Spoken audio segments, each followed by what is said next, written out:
Oh, dude, the crunching of the butt. Oh, man, no.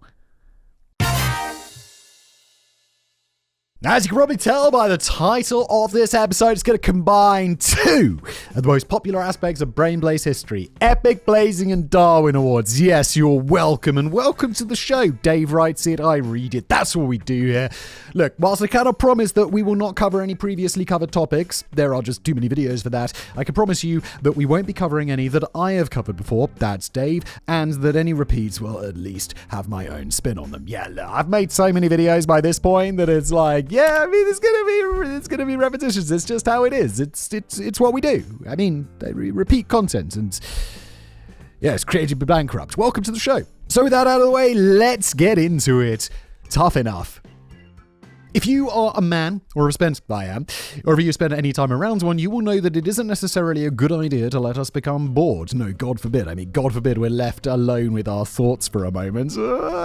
Unfortunately, boredom can result in a greater loss of inhibitions than alcohol. And if there is no one there to stop us, then an afternoon alone in the house can result in any number of unwise experiments. Oh my God, so true. So, especially when I was younger and I didn't have a job and shit, it'd just be like, I don't know, got nothing to do, let's just f*** around. I wonder if I can burn this. My own boredom-fueled exploits include, but are not limited to, seeing what would happen if you put washing up liquid into the dishwasher instead of detergent, seeing if you can actually, oh my God, that would be a foamy nightmare. Seeing if you can actually get high from smoking dried out banana skins. You can't, despite what the anarchist cookbook will tell you. And yes, a large part of my fucking around was on a pirated version that I allegedly pirated, of course, of the anarchist cookbook. Designing and making a flamethrower out of an old leftover metal pipe, an old air compressor, parts taken from one of those things you use to light the top of your cooker, and half a can of remote-controlled car fuel. As I'm sure you're all dying to know, the results of these experiments were as follows. Don't, no, and yes, it worked, and it was awesome. I made napalm. Kids, don't try this at home. That was one fucking around afternoon. It's like, what should I do? Well, I've got a lot of polystyrene from some shit I ordered. Let's go to the petrol station to get some petrol and melt it into there and throw it around the garden and set it on fire. I know, men and boredom don't mix well. Today's video is brought to you by Squarespace, the all-in-one platform for building a clean, solid online presence without, losing your mind or learning how to code, or losing your mind because you're learning how to code or design or do any of that website-y stuff that used to be a nightmare, but Squarespace have made ridiculously easy. Look, I use Squarespace to build my website. It took me half an afternoon. It was extremely easy. And that was when they did the kind of drag and drop stuff. Now they've got Blueprint AI, which makes it even easier. You can just go in, it guides you through the whole thing. You just answer a few questions and it generates a site that looks like it was built, I suppose it was built custom for you. It's very impressive stuff with Squarespace. Plus they've got all sorts of other stuff. You've got analytics so you can know who's visiting your site, newsletter so you can keep in touch with your fans or your customers or whoever. They've got members areas, you could sell a course. Look, Squarespace really cover a lot of bases here, and they are the place to go if you need a website. So go to squarespace.com/blaze for a free trial, and when you're ready to launch, use the code BLAZE and you'll get 10% off your first purchase of a website or a domain. And now back to today's episode.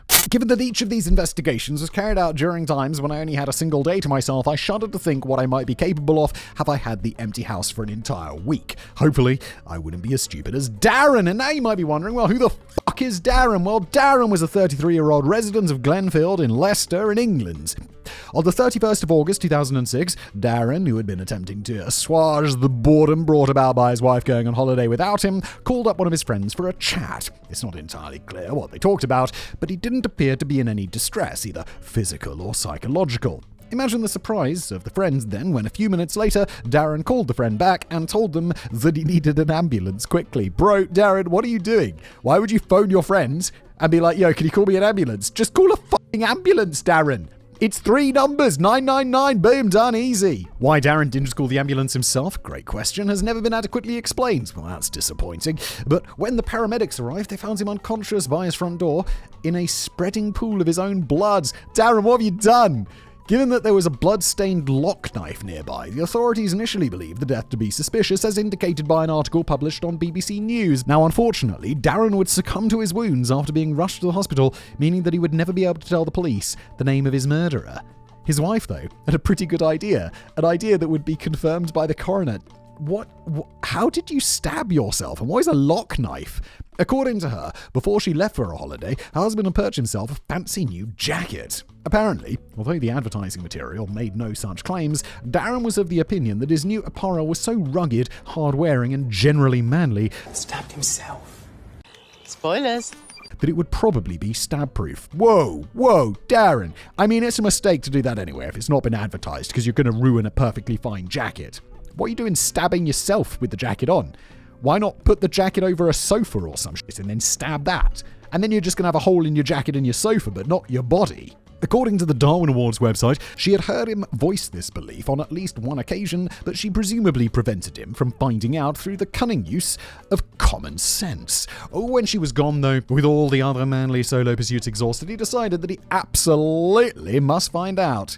Now, I sympathise with Darren's insatiable thirst for knowledge. I can imagine myself wondering the same thing. Although this is a bit more of a stretch, I might attempt to find out if I got bored enough. However, what I cannot sympathise with is the particularly stupid method of testing that he employed. It's like that famous old, 1990s meme or whatever, where it's like there's an iron and it has a warning on it, like, don't iron clothes on body. And it's like, no shit. But maybe this jacket company need to be like, not stab proof. Don't try and stab yourself with this jacket on. It's not a stab vest.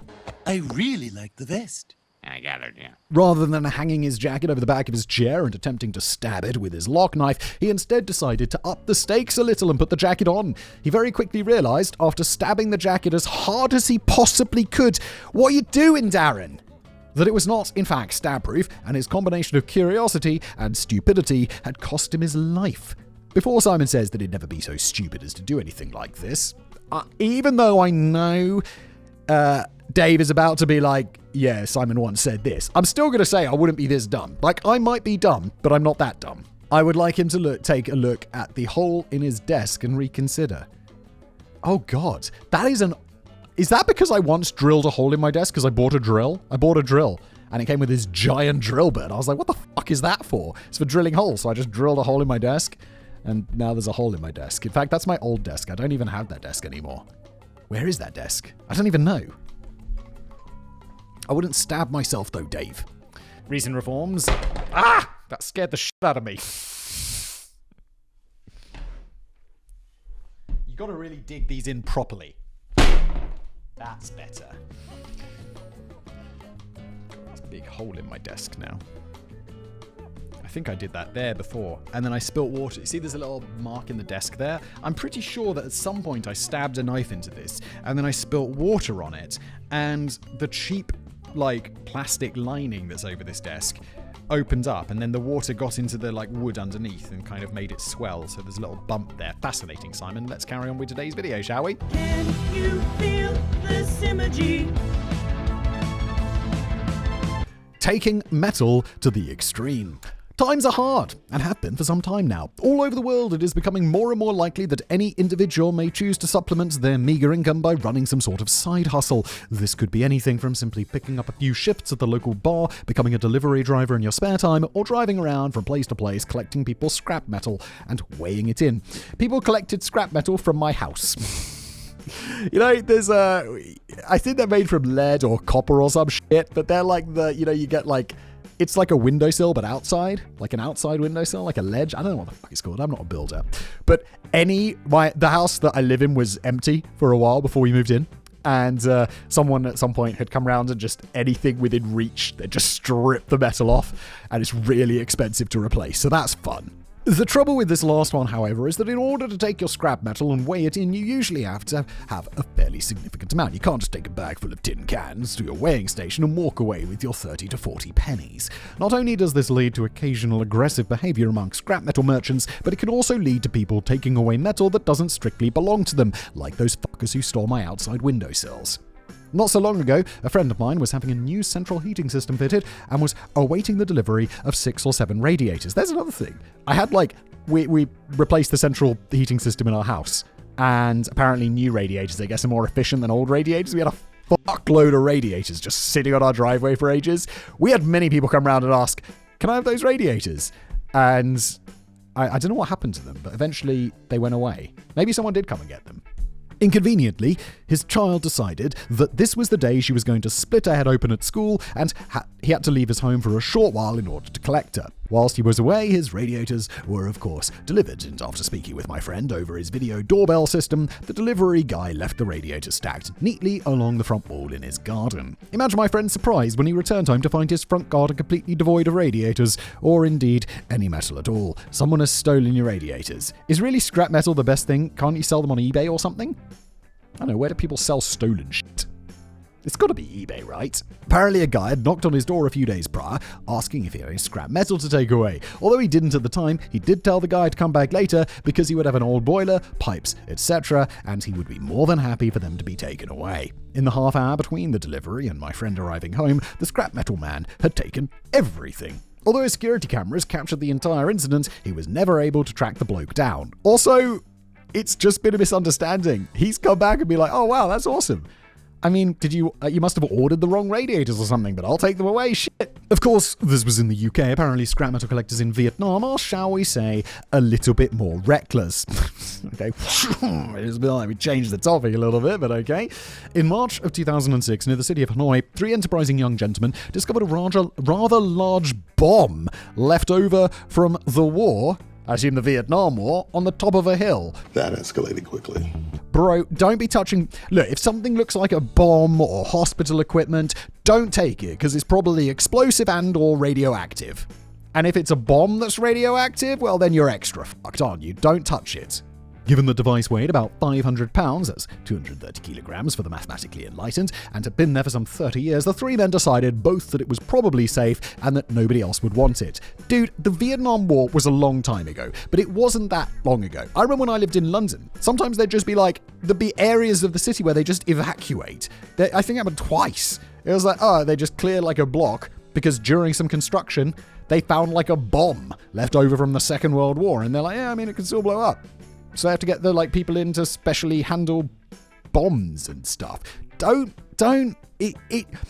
Why would you risk this? And I get it like money or whatever, but I mean, it's your life. Although the latter part of this reasoning was correct, the former was not. What was the former? That it was... it was not safe, but it was old. When they came back with a suitable vehicle with which to transport their lucky find, they began to roll it down the hill, only to have it explode almost instantly. According to a police report from the time, it exploded, leaving a 4-meter wide crater. I suppose that it is somewhat ironic, given their proximity to the device when it exploded, that they themselves were turned into little more than scraps. Oh, Dave, that is grim, mate. Take a fucking hint. Any of you who are regular watchers of this show will know that I, Dave, have little time or patience for religion. Me neither. Me and Dave, same page. As am I. To me, religion should be treated like a seriously sexually transmitted infection. If you catch it, keep quiet about it until you find a decent cure. Yeah, religion is just like, I don't know. My grandparents were evangelical. They were like, oh, come to church. And I was just, I don't want to. I don't believe any of this. Why? I'm perfectly fine without this. Now, I know, there will, as there always is, be people who go after me in the comments saying how wonderful and loving and accepting religious people are, but as someone who has had a number of disabilities that I don't talk about as well as the one that I do, I can honestly say that the vast majority of people who have been discriminatory towards me have belonged to one cult, religion, or another. The one Dave talks about is the fact that Dave is fully blind. So, seems a bit mean. Why are you blind? Oh, it's just Jesus punishing you. You must have done something. Where to begin? That being said, although I wouldn't actually wish death upon someone for attempting to spread the word of God, this guy really had it coming. So what's the deal? Well, as those of you who are fans of the rather excellent channel Side Projects, that's another one that I do, check it out, will be aware, there's a place called North Sentinel Islands. Oh, I know this story. Spoilers. This is the dude who's like, I'm going to go convert these, indigenous people who live on this island into hate outsiders. I'm going to convert them to Christianity. And of course they fucking murder him, with a fucking spear. So, spoiler alert. Thank you, Mr. Blow the Picture for me. The islands located in the Bay of Bengal is notable for a number of reasons, not least of which being that the native population called the North Sentinelese? North Sentinel Isle, I think so. Not least of which being that its native population have remained for the large part completely isolated from the rest of the world. Furthermore, they have made it abundantly clear that they do not want this to change. No, and honestly, smart move, because they're going to get all sorts of diseases from the guy who's like spreading the word of Jesus. Although a few researchers have been able to establish at least partial communication with the natives, they ensure that anyone who tries to get too close knows exactly how unwelcome they are, and they're not above using physical violence to get the point across. Now that you all know this, apologies if you knew it already, you definitely did, because someone already spoiled it for you, and you're welcome. I'm sure you will agree that the best, most respectful, and above all sensible thing that the rest of the world can do is to leave the Sentinelese well alone. Enter John Allen Chow. Chow was an American Christian missionary who, allegedly after receiving some sort of message from God, decided to make it his life's mission to convert these savages to Christianity and teach them just exactly how much better off they would be with Jesus in their hearts. And this really comes back to, like, if you talk to God, fine. If God talks to you, probably less good.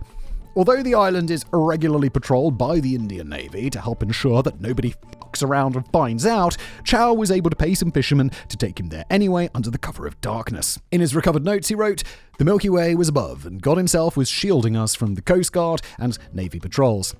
Weren't shielding you from that fucking spear though, were they, Chow? These fishermen, perfectly aware of what had happened to others of their kind who'd been unfortunate enough to wash up on North Sentinel a few years ago, were not prepared to take John all the way to the beach, but they were prepared to wait outside the range of bow and arrows whilst John kayaked back and forth. He did this for a few days, and the lengthy notes that he left with the fishermen before finally deciding to take his chances without them really do demonstrate the delusions that can be brought about by overconfidence in the supreme Sky Daddy. Here are a few extracts taken from a copy of the letters in the New York Times. Two armed Sentinelese came rushing out yelling. They had 2 arrows each, unstrung, until they got closer. I hollered, "My name is John. I love you. And Jesus loves you."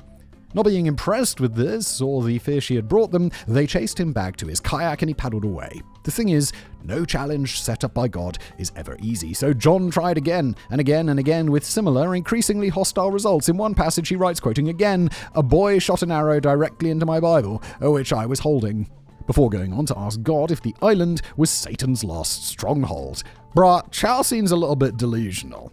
In spite of being fully aware of the dangers and writing in his letter that he had no wish to die, John would eventually send the fishermen away. This quote from the same New York Times article explains what happens next. Quote, "On the afternoon of November the 16th, the fishermen told police officers Mr. Chow reassured them that he would be fine staying on the island overnight and that the fishermen could go. They motored out, leaving Mr. Chow alone for the first time. When they passed by the island the next morning, they saw the islanders dragging his body on the beach with a rope. No one knows exactly what happened. Police officials said the islanders most likely killed him with bows and arrows." End quote. Now, on the one hand, this is a truly sad story about someone who placed too much faith in a book of fairy tales and an imaginary friend. But on the other hand, he knew what he was doing. You can't say he wasn't warned, so I have no qualms whatsoever about including him in this list. No, he knew what was up. Like, they gave him plenty of fucking warnings. Everyone told him, don't do it. Like, you earned your Darwin Award, Mr. Chow. I'm sorry. A bridge too far. I wouldn't exactly say I feel sorry for these next qualifiers, but I can always get where they're coming from. During my teenage years, my friends and I did some absolutely ridiculous shit, including but not limited to scaling the outside of the church bell tower in Havant, cliff diving in France, and experimenting with how many people you can actually fit on an R1 motorcycle while doing 50 miles an hour.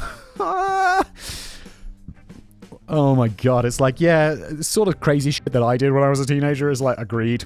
Dumb shit. And now I've got kids and I'm like, oh, I really hope you're not as dumb as me. But I know they're going to be as dumb as me. They just are. Maybe even dumber because they've got TikTok. Whilst each and every one of these things could have absolutely resulted in our deaths, I don't think, in fact, I know we didn't do anything that was actually guaranteed to get us killed. Well, obviously. No, because you're alive, Dave. That being said, had we been in the wrong place at the wrong time with the wrong equipment, I cannot honestly say that we would not have attempted what these guys did. So what did they do? Let's find out. The year was 2019. Well, according to CNN it was, so make of that what you will, you fucking mainstream bullshit media. Two men, Alejandro Cazares of McAllen, Texas, and Alejandro Marino of Edinburgh, Texas. I want to say Edinburgh, but it's a very weird spelling. And it's clearly Edinburgh, drove their Chevrolet Cruze to the Black Bayou Pontoon Swing Bridge on Louisiana Highway 384. Unfortunately, when they arrived, they discovered that the bridge was currently raised in order to allow a large boat to pass. Don't do it, guys. Do not fucking do it. So I say do it. Do it! Do it, do it, do it! Although it is unclear whether or not they knew this in advance and came here on purpose, or whether they were just acting on a whim, they decided that they weren't prepared to wait. The passenger, Marino, got out of the car and raised the security barrier so that his friend could drive onto the bridge. Once this was done, he climbed back in the car and they proceeded to drive up the ramp before reversing back down and accelerating as fast as they could. Given that the distance they would need to travel was more than 100 feet and the ramp was quite short, the outcome was inevitable. What are you doing, guys? 30 meters. Right? 100 feet? That's crazy. What are you trying? The car hit the water, almost immediately sank to the bottom, and although the passenger was able to escape from the vehicle, neither thrill seeker would leave the river alive. Both of the articles I found on this topic, one absolutely plagiarized from the other, suggested that investigations were ongoing as to whether or not drugs and alcohol were involved. Sounds kind of likely. Like this seemed either dumb or drunk. It's a fine line, not gonna lie. However, the answer to this question will forever remain a mystery, at least to me, because I wasn't able to locate any follow-up articles. Although these two undoubtedly earned their place on this coveted list of achievers, I maintain that had we had access to a similar bridge, my friends and I may very well have been alongside them. No, mate, I understand the appeal of trying to make a bridge jump, woo! But 100 fucking feet? That you just know you're gonna die. What in the sweet hells were you thinking? So as I sit here at 1 o'clock in the morning, frantically trying to meet myself in post-deadline, I shall raise a glass of whiskey to these fucking idiots. Renowned. I am, when it comes down to it, one of the laziest bastards you could ever meet. Fortunately, I have a creative streak that works in tandem with my laziness, so I'm not averse to putting in 3 or 4 whole minutes of really hard work if it means the results of that work will facilitate future laziness. Just the other day, in fact, I spent 2 intense hours reprogramming the firmware in my coffee machine, a process which involved dismantling the entire device and plugging the motherboard directly into a computer, simply to remove the bit of code which renders the machine inoperable until you run a full cleaning cycle after a certain number of uses. Yeah, I have this with the descaling. It's 30 drinks remaining until you need to descale. 29, and inevitably it will get to 0, and then I'll be like, oh, fuck it, okay, it's 5 o'clock in the morning, I just want a coffee, but I'll fucking descale, you motherfucker. Sometimes I'll just go to the guest room, actually. Just use the other coffee machine. Be like, yeah, no, there's an espresso machine in the guest room, I'll just use that instead. Anyway, the point I'm trying to make is that in general, I applaud creative laziness in all its forms. When carried out correctly, it is one of the truest forms of science. That being said, like all groundbreaking science, there is a fine line between utter genius and terminal stupidity. Remember, kids, the only difference between screwing around and science is writing it down. Howard Miller, professional welder and very much amateur chemist, falls squarely into the latter category. As most of you will not be surprised to hear, welding is not something which I have a great deal of experience with. Soldering, now that's something you can, with practice, do whilst being blind, but even I feel that welding, going a little bit too far. Wuss. As far as I understand it, there are a few methods of welding, but the type in which Mr. Miller specialized was oxyacetylene welding. As I said, I'm not an expert, so here's Google's explanation. Oxyacetylene welding, also known as gas welding, involves using a torch to burn a mixture of oxygen and acetylene, producing a high-temperature flame that melts metal for welding. Honestly, I have no idea how to weld. Never welded in my life, never thought much about welding, but it does sound kind of fun to learn. As far as I understand it, the way this is traditionally done is to have 2 cylinders, one containing oxygen and the other acetylene, both with pressure regulators and both connected to the welding torch with separate valves so that you can adjust the mix. The thing is, adjusting the mix takes time. Wouldn't it be much easier to combine both oxygen and acetylene in the same cylinder? No. I'm gonna guess there's a reason that the 2 things are kept in separate cylinders, and that somebody who makes welding machines has thought of this. Miller certainly thought so that's what he did. When he arrived at his friend's garage in order to help him with a spot of welding on his classic car, he brought along one LPG, liquid petroleum gas canister, with his new mix all ready to go. His friend, who evidently had paid attention in high school chemistry and/or wasn't a complete idiot, protested vociferously against this revolutionary form of welding, and when Miller wouldn't listen, he vacated the shed and indeed the area. Shaking his head sadly at his friend's lack of faith, Miller attached the welding torch directly to the bottle without a regulator and fired it up. The gas caught fire. The fire travelled back through the torch, down the hose and into the bottle, the resulting explosion destroyed both Miller, the garage, and presumably the classic car. I'd be real pissed. I know your friend's dead, but you told him, dude, don't do it. You're going to blow up yourself, my garage, my car. I'd be pissed.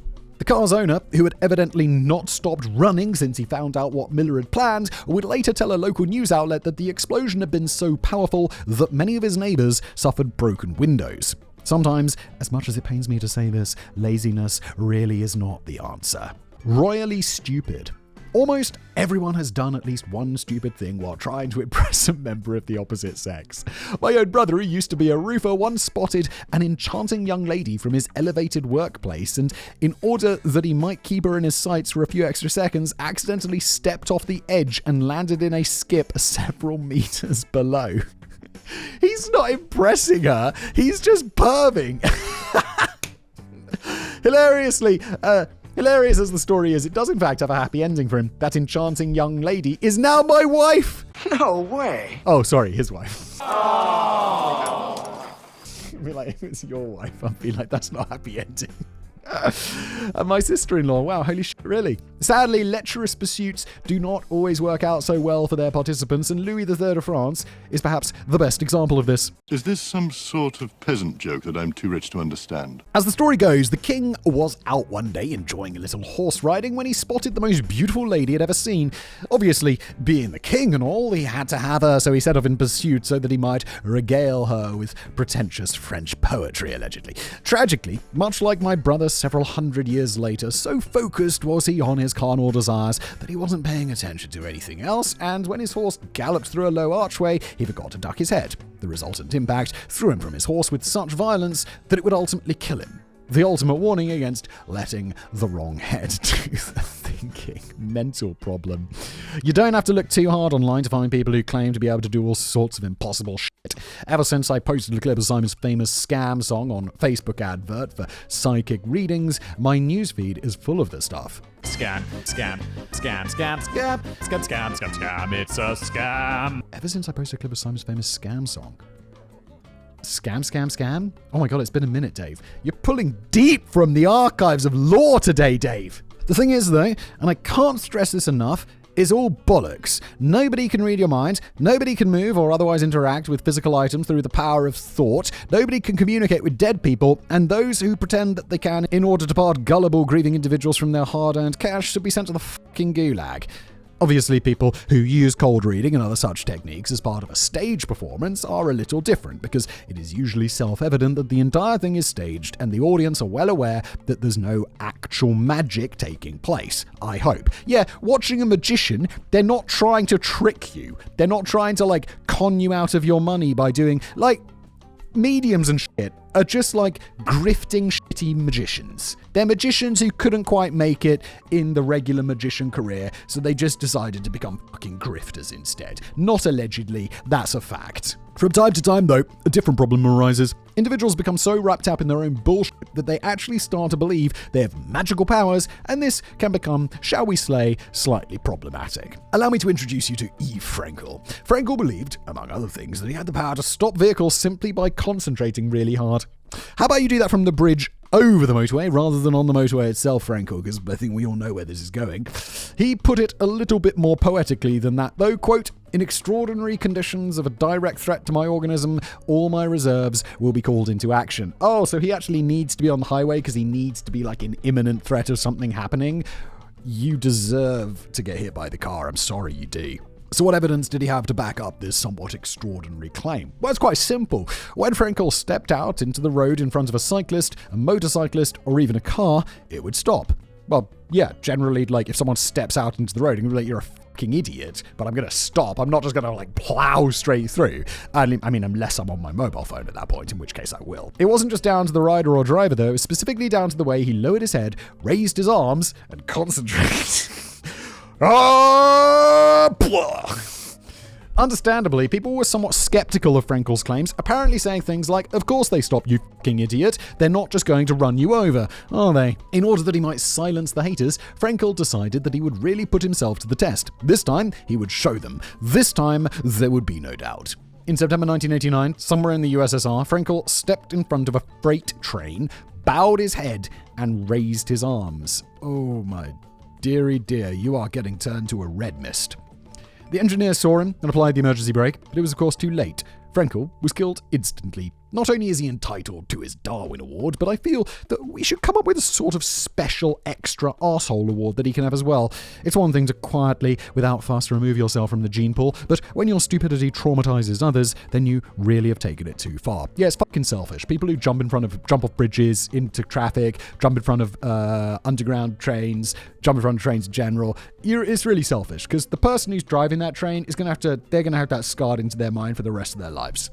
So, fuck you. I once interviewed a train driver who had someone unalive themselves in front of his train, and that shit stays with you forever. Thrill seekers, sextraordinaire. It seems that every Darwin Award script that I write contains one story about a pilot that should have stayed on the ground, and because this is an epic edition, I found a story which contains 2 pilots who should have stayed on the ground. Yes! Now, obviously, I'm not a pilot. In fact, I have no experience controlling anything that flies outside of the Top Gun game for the original Nintendo. However, as almost all of you will probably be aware, Simon had a crack at a pilot's license, so I shall provide him with the transcript of the crash report, and before I explain it all, he can have a go at interpreting it. Yeah, I got many hours into my pilot's license, but then I had children, and my life became really busy. But I'm going to finish that at some point. Been saying that for many years. I'm busy. I very much look forward to it because I rather enjoy flying planes. But life is busy. The first bit is self-explanatory, even to me. Aircraft Piper PA 34200T, registration. I suppose I should do the phonetic thing, right? November 47506. The second bit, which simply reads injuries, 2 fatal, doesn't really require that much decoding either. However, this is where it starts to get interesting. Wait, so they're flying in the air and they've had 2 fatalities in the air? The National Transportation Safety Board determines the probable causes of this accident as follows. The pilot in command's improper in-flight decision to divert her attention to other activities not related to the conduct of the flight. Contributing to the accident was the exceeding of the design limits of the airplane, leading to a wing failure. The lack of a pilot caused the plane to fly erratically, overstressing the wing and leading to a crash. They were getting up to hanky-panky in the plane, and it went into a dive and ripped the wings off, and then it crashed. Any ideas? What if I add the additional information that both the pilot and co-pilot were discovered in a state of partial undress? That's right, the private pilot and passenger, who was also a qualified pilot, were supposed to be practicing simulated instrument flight, whatever that is, but it's where they cover the windows, so you just fly with the instruments. But instead decided to take joining the Mile High Club to the extreme. Now don't get me wrong, I'm always equal parts jealous and impressed when I hear of anyone who is small enough and flexible enough to have successfully had sex on in an aircraft. But to my mind at least, you should probably only join the Mile High Club if someone else is flying the plane. Fortunately, the only people who were harmed during this ridiculous stunt were the pilot and co-pilot, and because of this I don't feel too bad about wondering whether or not they were at least able to finish before impact. I was not wondering about that at all, Dave. Highway mechanic. My dad, drag racing Hall of Famer Clive Page, taught me a fair bit about mechanics whilst I was growing up. From him, I learned the basics of car maintenance. You know, the kind of thing, changing tires, replacing spark plugs, oil changes, and most importantly, never, ever, ever working on an engine while it's running. Why? Why? Why? If only James Burns of Michigan had such a safety-conscious father, then maybe he could be sitting on a sofa somewhere eating mini cheddars dipped in English mustard and writing about idiots just like me. Alas, it was not to be. Exactly what James did for a living is information that I couldn't find. However, whatever it involved was him needing to have a farm-style truck. I'm choosing to believe that he was probably a farmer. Wait, what's a farm-style truck? Like a pickup truck?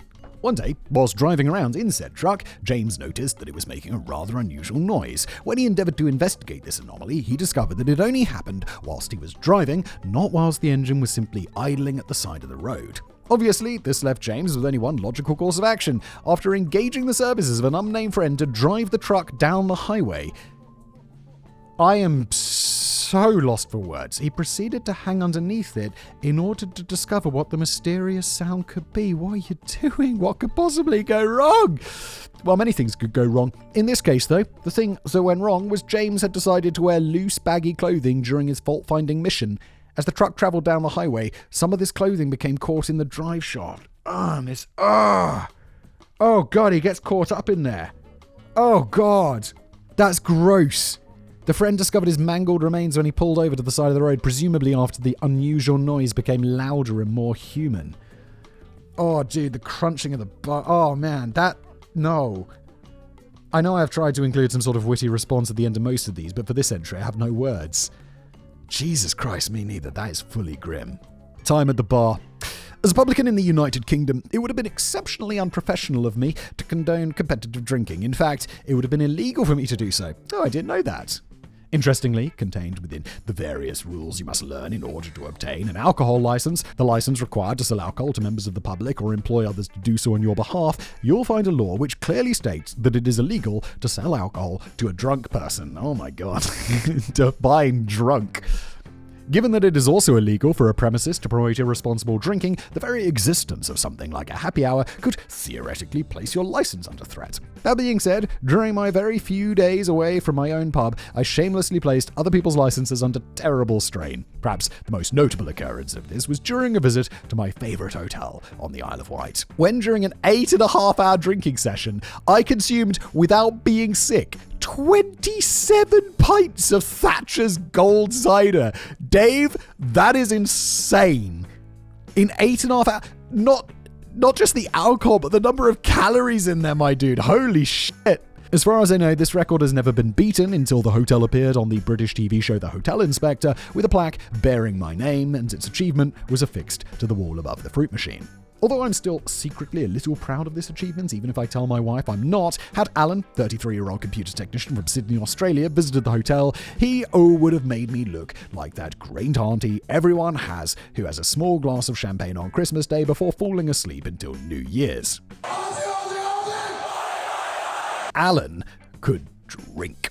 Although he was apparently fairly famous in his local bars for being able to put away an astounding amount of alcohol and still leave under his own steam, his favourite place to do so was a hotel, the name of which I was unable to find, which ran a competition called Feral Friday. Fucking good name. The rules of the competition were fairly straightforward as drinking games go. Each competitor had 100 minutes to consume as many alcoholic beverages as they could. That's extremely dangerous. People are going to die.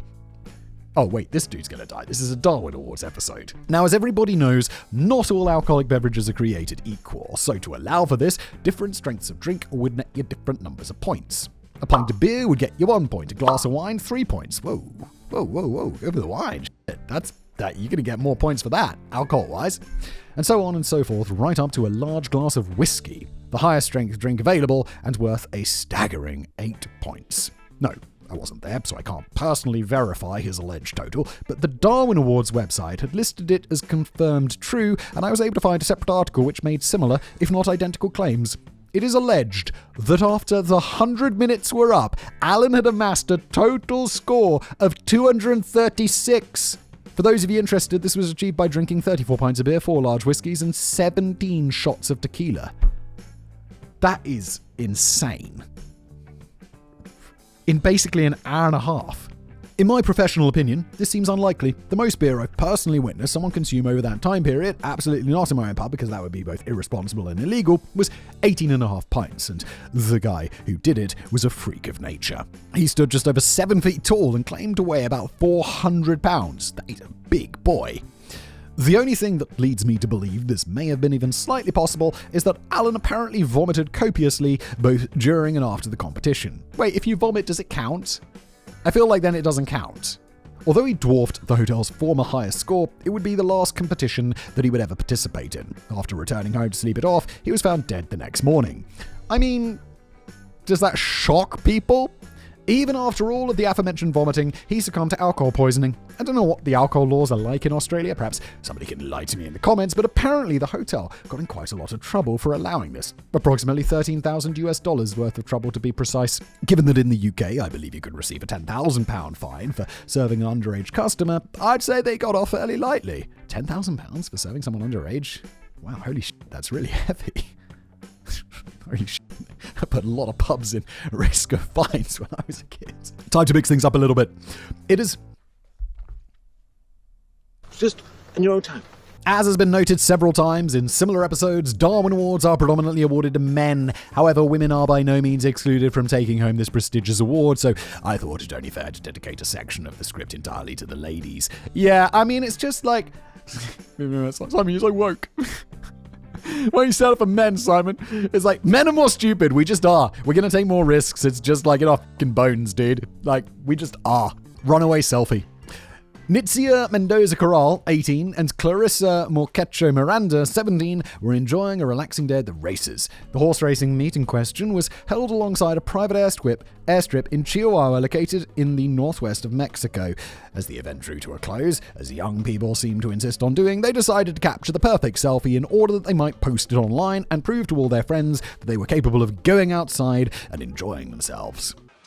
Well, hello, Mr. Fancy Pants. Problem was, the backgrounds that they wanted just wasn't available to them. They didn't want just a boring, bog-standard selfie with just the two of them. They wanted an exciting, picturesque selfie with the entire racecourse spread out behind them. Search though they did, they simply couldn't find an area of grounds which provided them with sufficient elevation for the shots, so eventually they decided to climb onto the roof of a van parked next to the runway. As they stood, are they going to get hit by a plane? That would be insane, right? As they stood smiling at the camera, completely oblivious to the world around them, they were both struck and instantly killed by the wing of a landing aeroplane.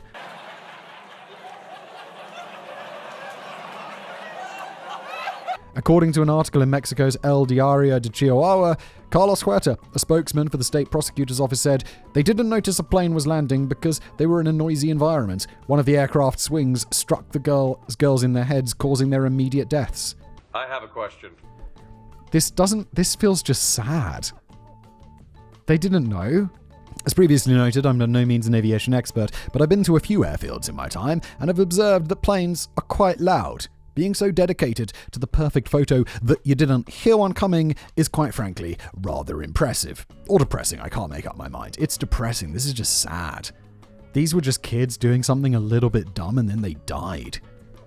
I don't like this one. I don't feel like this is kind of a comedy show and that just feels sad. Dying for a smoke.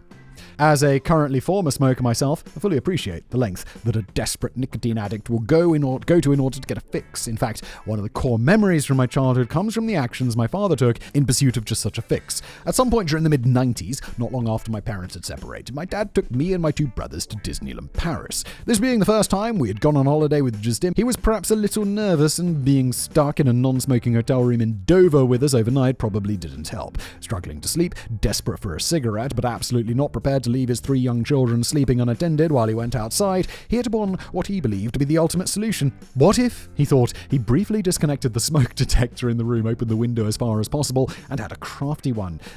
Disconnecting smoke detectors is going to cause an alarm. I feel like I don't know anything about smoke detectors, but that's going to be a problem. As it turned out, disconnecting the detector caused the entire system to become rather displeased, and me, my brothers, and everyone else in the hotel were woken up by the loudest siren I have ever heard in my life. Yeah, I went on holiday last year. And now, as promised, the tangent. And the first night, there was a fire alarm. It's like 3 o'clock in the morning and everyone's hustling out of this hotel and into the car park. It's like my 2 kids and they're like, what's going on? Is someone like Dave's dad having a crafty one. Pausing, only to for some reason flush his entire packet of cigarettes down the toilet, he grabbed all our stuff and hurried us outside into the car park in our pajamas, whereupon we all climbed into his rental car and fled the scene. He's probably having a cigarette while doing so. As traumatic then and hilarious now as that story undoubtedly is, it doesn't hold a candle or even a lit cigarette to the length that this lady went to for a smoke.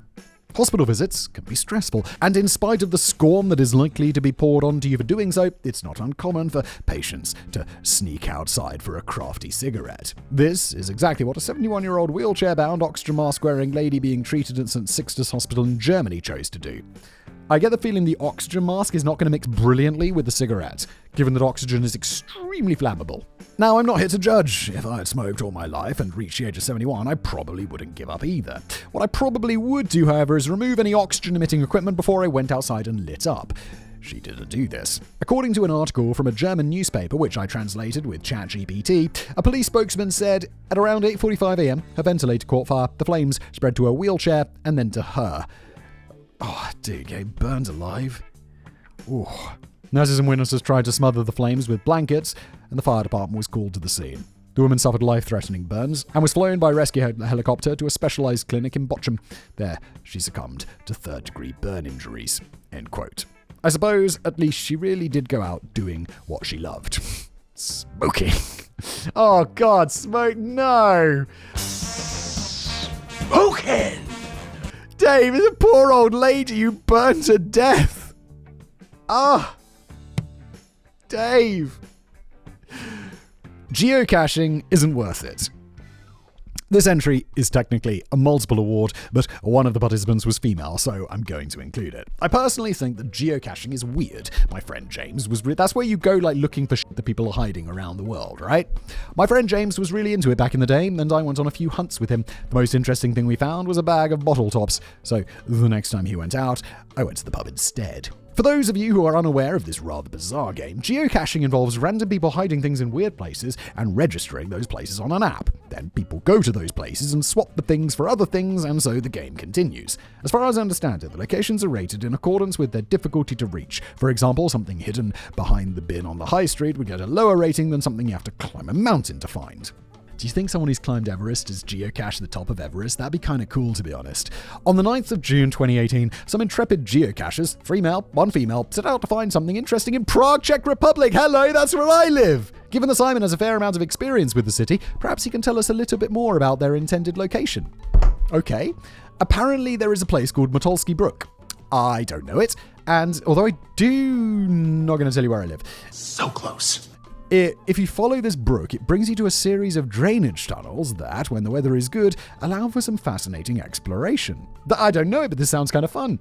On this particular day, however, the weather was bad. It was raining hard and the water in the brook was deep and fast running. Nonetheless, our quartet set forth into the tunnels in search of their random bounty. According to the Darwin Award website, a massive wave swept through the tunnel, and although 2 of the men were dragged from the Vltava River, the 27-year-old female was found drowned beneath the Yarosek Bridge. And the final male was never found. I must admit that I'm absolutely terrible at even local geography, so I'm entirely relying on Simon to explain where all these places are. It doesn't really matter. I mean, I know where the river is. That's the big river that runs through the center of the city. I don't know where this bridge is. Although there's absolutely no doubt in my mind that not checking the weather forecast before exploring drainage tunnels qualifies someone for a Darwin Award, I am unable to find much humor in this entry. Me neither, Dave. I'm not able to find the humor in quite a few of these entries, to be honest. When I was about 2 years old, I fell into an outdoor swimming pool and nearly drowned. Oh, you know what? Today's a hot day, and the heating in the swim. We have a swimming pool at home, which is the best thing I've ever built. I mean, I didn't build it, but I paid for it to be built. And I'm going home today. It's my first day of swimming in the year. It's early May. Let's go. To this day, I occasionally have nightmares about being trapped in a sealed room that is filling with water, so imagining what they went through is not a great deal of fun. They're still idiots. And she still gets onto the list. Again, this one's more like just sad. This is just young people making a stupid mistake and then dying. I really wanted to include more female entries, but unfortunately, everything I could find here was either featured in previous episodes or was selfie related. Come on, ladies, we need you to be more creative. That's fair. It would be selfies though, wouldn't it? Before we move on, I would like to share a question asked in the Simon Whistler subreddit, reddit.com/r/Simon Whistler, by the way, by IC Cryptid. This person's post reads, I was watching an old Brain Blaze, and I was wondering if there were any surviving female Darwin Award winners, like someone who lost their ovaries or required a full hysterectomy due to sheer incompetence. IC cryptid. I looked really, really hard and I couldn't find anything at all. If anybody out there can do better, please feel free to belittle my research abilities in the comment section. I feel like ChatGPT Deep Research would hook you up there. Anyway, let's get back to the men. Bottoms up. Michael, 58, was an alcoholic. Nothing particularly unusual about that. I myself have danced perilously and staggeringly close to the edge of alcohol dependence on several occasions throughout my life. Much like a beanbag chair, it's incredibly easy to get into and very difficult to get out of. One thing that did make Michael a little unusual, though, was his method of alcohol consumption. Alrighty then. For those of you who just enjoy a glass of wine in the evening or a couple of beers at the weekends and so haven't dabbled with the darker side of addiction, you don't actually have to drink alcohol in the traditional way in order to get drunk. Wait, what's that movie where the guy takes the shots through his eyes? I guess that would work, but... Or injecting it? In the same way that an adrenaline junkie will crave more and more dangerous activities, somebody who's addicted to any given chemical will eventually require more and more of it in order to get a buzz. In some extreme cases, this has led people to injecting alcohol directly into their veins. Just hook it to my veins! Or as Michael did, filling up an enema bag and taking it rectally. Bro, Michael, no, stop. Just drink it like a normal person. Just drink your alcohol like a normal alcoholic, Michael. One bottle at a time of scotch. As bizarre as this might seem, there is actually some science behind it. Apparently alcohol is absorbed much quicker through the walls of the rectum than it is when consumed traditionally. Like through the fucking mouth. So if you need a lot very quickly in order to feel its effect, this method can be quite effective. Kids, don't try this at home. According to Michael's wife, this was by no means the first time he'd done this. If you're Michael's wife, just be like Michael, stop shoving alcohol up your bum. Okay, Michael, you have a problem. Apparently he was addicted to enemas in general, but very much preferred the alcohol variety. Before the hardcore drinkers among you start purchasing bags, tubes and funnels, there are some health and safety risks to take into consideration. Firstly, unnecessary enemas can play havoc with your bowels. Your body has its own way of removing waste, and if you tamper with this too often, the system can stop working, which can be problematic. Secondly, and far more importantly, forcing a large amount of alcohol up your arse, Michael chose to use 3 liters of sherry the last time he did it. Holy shit! Is a far less controllable method of intoxication than simply drinking it. If you were to drink many glasses of sherry like a normal person, you can, to some degree at least, gauge your level of drunkenness and stop when you've had enough. When your colon contains 3 liters of the stuff, it will continue to absorb alcohol even if you pass out. Savage. This is what happened to Michael, resulting in both his death and his final blood alcohol level, which was 0.47%. I don't know what that means. I know 0.08% is the legal limit to drive in the UK. So it's a lot more than that, 5 times that. Actually, that doesn't seem so high. Whilst that might not seem like a lot, it is if you consider that nearly 1/20 of his entire blood supply was alcohol. Yes. I sincerely hope that Michael was not cremated. Dave, mate. Too much disability. This last entry has it all. Murder, a chainsaw, an idiot, everything. During January 2002, the Italian emergency services received a mysterious call. When the controller answered, all they could hear were the sounds of somebody in tremendous pain. Ooh,